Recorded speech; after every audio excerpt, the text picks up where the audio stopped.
जो कबूतर हमारे पास लेकर आया है मैं आपके सामने रख देता हूं, लेकिन आपने ये नाम अपने ज़हन से निकाल देना, ठीक है। खबर ये है कि जनाब एक इंटरव्यू तो उस्मान डार साहब का आप देख चुके हैं कि वो इंटरव्यू जो है वो कामरान शाहिद साहब के घर पे रिकॉर्ड हुआ, ऑनेर हो गया। उसके बाद पूरे सोशल मीडिया के ऊपर बहुत सी चहमगोइयां हो रही हैं, सब कुछ हो रहा है। हमारे पास जो कबूतर खबर लेकर आया है वो ये है कि एक और सियासतदान का भी इंटरव्यू रिकॉर्ड हो चुका है। और हुआ ये कि ये इंटरव्यू रिकॉर्ड हुए हुए अब जब आप ये वीडियो देख रहे हैं तो तकरीबन 36 से 48 घंटे हो चुके हैं।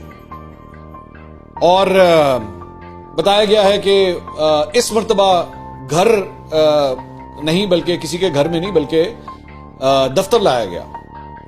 और दफ्तर के ऊपर जब वो पहुंचे तो वहां पे जो है वो उस प्रोग्राम के कोऑर्डिनेटर ने, आपको याद होगा वहां भी कोऑर्डिनेटर बड़ा इंपॉर्टेंट था, तो यहां पे कोऑर्डिनेटर ने जो है वो इस्तकबाल किया उन साहब का।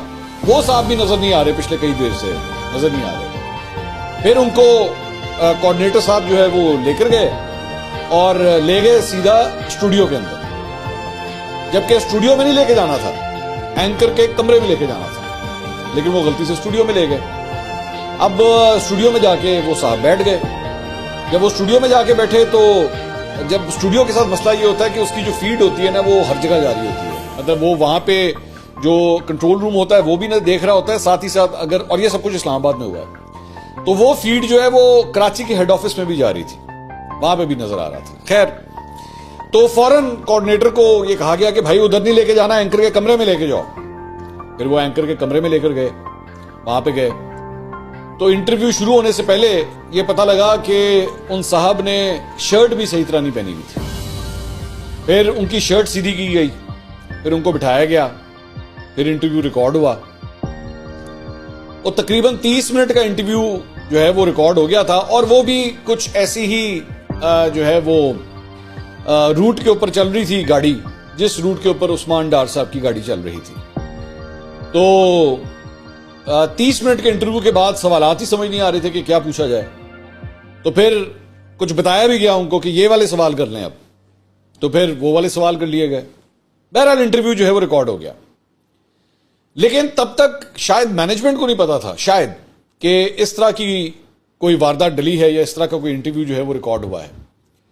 तो मैनेजमेंट को जब पता लगा तो मैनेजमेंट ने जो है वो फैसला किया कि जी अभी इस इंटरव्यू को रोक दिया जाए, क्योंकि शायद उनको इस बात का शक था, शायद की बात कर रहा हूं मैं, कंफर्म नहीं कर रहा, शायद इस बात का शक था कि इसकी कोई लीगल प्रॉब्लम्स ना आ जाए, क्योंकि लीगल के अलावा कुछ क्रेडिबिलिटी और एथिकल प्रॉब्लम्स भी जो हैं वो काफी आ रहे हैं ऑलरेडी, मतलब इस किस्म के इंटरव्यूज के हवाले से। सारी बात है, सोशल मीडिया के ऊपर बहुत ज्यादा डिस्कस हो रहा है, तो शायद मैनेजमेंट के ऊपर इस बात का प्रेशर होगा। तो मैनेजमेंट ने फिलहाल वो इंटरव्यू रोक लिया। अब एक कबूतर हमें ये कह रहा है कि वो इंटरव्यू ड्रॉप कर दिया गया है, वो कम से कम उस चैनल के अंदर जहां पे ये इंटरव्यू रिकॉर्ड हुआ है वहां पे ये दिन की रोशनी नहीं देखेगा अब। लेकिन एक और जरिया ये कह रहा है कि शायद अभी नहीं, लेकिन आने वाले चंद दिनों के अंदर वो इंटरव्यू जो है वो ऑन एयर हो जाएगा उसी चैनल से। सो भी जब तक वो होता नहीं है आई डोंट नो। लेकिन ये जो कहानी है जो मैंने आपको सुनाई है, इसमें बहुत से फिल इन द ब्लैंक्स हैं, जारी बात है। इसमें नाम नहीं है कि किसका इंटरव्यू है, इसमें नाम नहीं है कि एंकर कौन है जिसने इंटरव्यू किया है, इसमें नाम नहीं है कि चैनल कौन सा है, लेकिन ये खाका हमने आपको बता दिया। अब अगर आगे चल के ये सब कुछ हो गया तो ये फिल इन द ब्लैंक्स खुद ब खुद जो है ना वो सारे फिल हो जाएंगे, लेकिन पसे पर्दा हमने आपको स्टोरी बता दी है। और मतलब वो भी इसी रूट के ऊपर है कि मैं पाकिस्तान तहरीक इंसाफ और सियासत से जो है वो अलहदा हो रहा हूं, और मैं इसको अल्लाह हाफिज कह रहा हूं और खुदा हाफिज।